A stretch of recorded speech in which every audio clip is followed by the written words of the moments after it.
Papalapit na naman ng Burma Series, isang buwan na lang ang papalipasin natin at Burma na naman. At kung nag-iipon ka na para sa paborito mong motor, tingnan natin ang mga presyo ngayon ng Honda, which is number 1 ngayon sa Philippines pagdating sa brand ng motorcycle. Ano nga ba yung mga presyo nila? Tara! Honda Dio, Honda Beat Fi, PCX 160, ang XRM, Honda Wave, Honda Airblade, Honda ADV 160, Honda Click 125 version 3, Honda Click na 160, CRF, Honda TMX, meron tayong Honda Supra GTR 150. Wala na paligoy-ligoy pa, bibigay ko agad sa inyo yung pinakamurang Honda na maa-avail ninyo ngayon sa market. At ang maganda dito, automatic to. Ito na nga yung Honda Dio. Binalik na nga nila ngayong Honda Dio na napakadaming user ng mga vintage version nito. At ngayon, meron ng updated and latest model. Ang bagong Honda Dio ngayon ay may presyong 64,000 pesos. Kung gusto mo naman mag-installment, magda-down payment ka lang ng 5,000 pesos, may iuwi mo na. Tapos, magma-monthly installment ka for 3 years ng 2,985. Opo, tama narinig nyo, wala pang 3,000 ay meron ka ng motor na Honda na huhulog-hulugan monthly. Astig, di ba? Ngayon, kung patipira naman ng gasolina, ito na yata ang pinakamatipid na automatic ngayon, ang Honda Beat Fi. Umabot lang naman ito ng around 80 kilometers per liter sa Safe Run Challenge.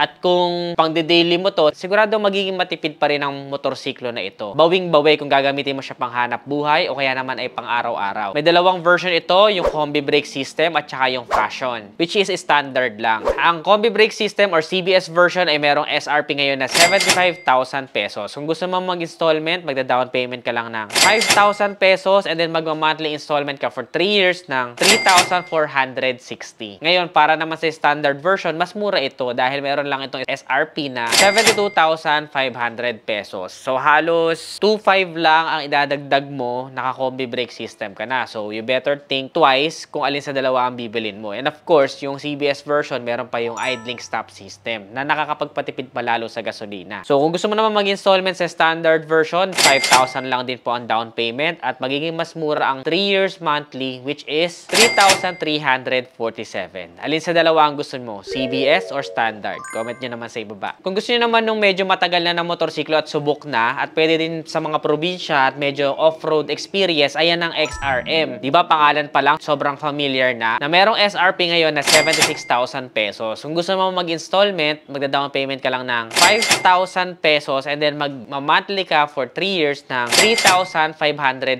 pesos. At ayan po ay semi-automatic. Speaking of semi-automatic, of course, hindi mo mawawala ang household name na Honda Wave. For the Honda Wave RSX, meron po itong SRP na 66,500 para sa naka-disc brake na version at para naman sa naka-drum brake ay 65,000 pesos lang po. Kung gusto mo naman mag-installment para sa naka-disc brake, magda-down payment ka lang ng 5,000 and then 3,075 naman ang iyong magiging monthly for 3 years. At doon naman sa drum brake, magiging 3,007 ang magiging monthly installment mo for 3 years. O eto na, syempre, bibigyan na natin sa inyo yung mga 150cc. Ito talaga yung mga inaabangan ng karamihan sa atin, di ba? Lalong-lalo na itong PCX 160 kasi namamayagpag na po yung name niya. At dumadami na ng dumadami yung users nito. At personally, nung na-test drive ko to, ay isa din po ako sa talagang nagustuhan ng motor na ito. At may re-recommend ko talaga siya kung gusto nyo ng komportabling motor na pang touring at pang malayuan. At the same time, maporma pa dahil napakaganda ng headlight assembly. May dalawang version po siya. Merong ABS version which is may anti-lock braking system at saka CBS version which is may combi brake system. Ang ABS version po ay nagkakahalaga ng 150,500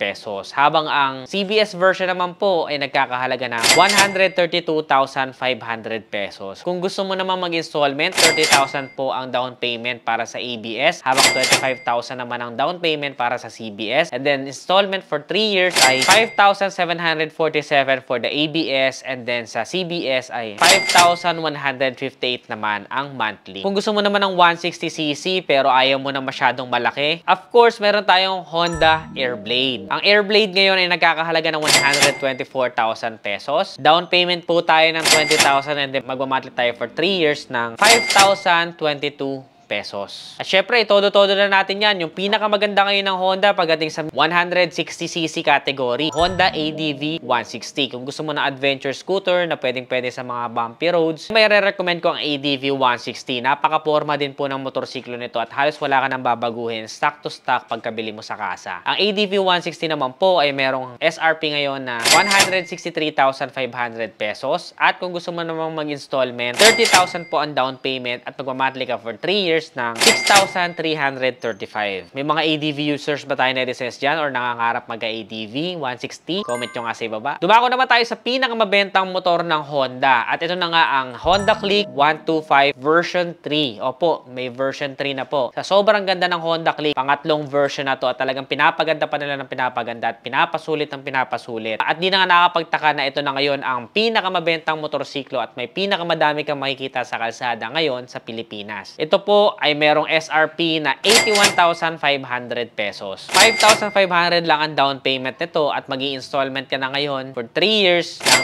3,732 kada buwan. At kung bitin ka pa sa Honda Click na 125 ay meron na pong Honda Click na 160. At may personal po ako na gamit na Honda Click 160 na si Puli at talagang satisfied ako at napakabilis at napakatulin niya. Ang maganda sa kanya, 160cc siya pero siya lang yung 160cc na merong gulay board at pwede kang maglagay ng mga pinamili mo. Kaya nasusulit mo talaga siya kung lagi kang may mga bitbitin at kargada. Sa pabilisan, hindi rin papahuli ang motorsiklo na ito. Ang SRP po ng Honda Click 160 ngayon ay 122,500 pesos. Kung gusto mo naman mag-installment, down payment ka lang na 20,000 at pagmamonthly ka for 3 years ng 4,932. Kung gusto niyo naman ng mga accessories, kagaya ng mga garnish na pang Honda Click, either 125 or pang 160, pati na rin pang PCX, ay meron po tayo niyan sa Nedishop. Pwede nyo po i-check yung aming Shopee dyan sa comment section. Ilalagay po namin. Or visit aming Facebook page na Nedishop. Para naman sa mga mahilig mag-offroad dyan, syempre dapat di natin malagpasan yung mga pang offroad nila, which is yung mga CRF. Kung gusto mo na entry level na CRF, ang nakita natin dito sa kasa ay yung CRF 150 LN. Medyo may kataasan nga lang ang motorsiklo na to dahil syempre pang off-road natin kapag medyo malalalim ang hukay, kailangan mataas ang motor. 146,500 po ang kanyang SRP. Kung installment naman ay 22,000 ng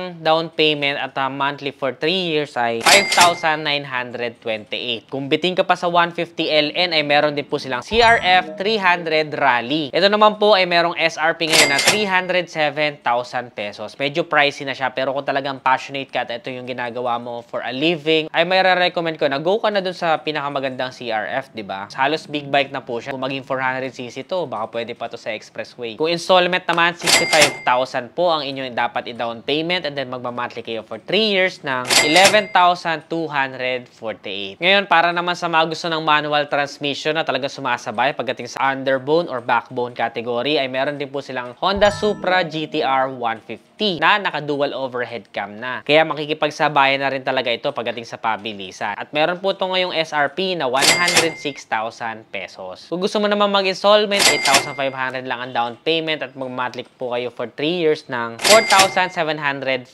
pesos. At para naman sa mga naghahanap buhay dyan na gusto pa rin ay tatak Honda pagdating sa kanilang mga lalagyan ng sidecar, panghabal-habal, pang-deliver at iba pa, ay hindi mawawala ang Honda TMX. Meron tayong Supremo at saka meron tayong Alpha. Mas mahal syempre yung Supremo at medyo halos mahirap na rin humanap neto. At meron po itong SRP ngayon na 79,500 pesos. Sa installment naman, 6,000 ang down payment. And then 3 years monthly is 3,618. Kung gusto mo naman ng TMX na mas mura, ay yung Alpha yung may recommend ko. Meron po itong SRP na 59,500. 5,000 po ang down payment and then magma-monthly installment kayo for 3 years ng 2,758. At ayan na nga netizen sa mga updated price ngayon ng Honda motorcycles. Kaya binigyan natin siya ngayon ng price update dahil ito ang #1 brand sa Pilipinas. At I'm sure na ngayong Burr months ay talagang marami sa inyo ang nag-iipon para makapag-down payment or makabili ng cash ng kanilang pangarap na motorcycle na magiging companion sa pang-araw-araw na activity or even for fun sa mga long ride. Alin sa mga motorsiklo na ito ang nagustuhan nyo netizens? Comment nyo naman sa ibaba. At ano pang mga ibang Honda motorcycles na hindi ko nabanggit? Comment your thoughts below. Baka maibigay ko pa sa inyo yung price list. Saan naman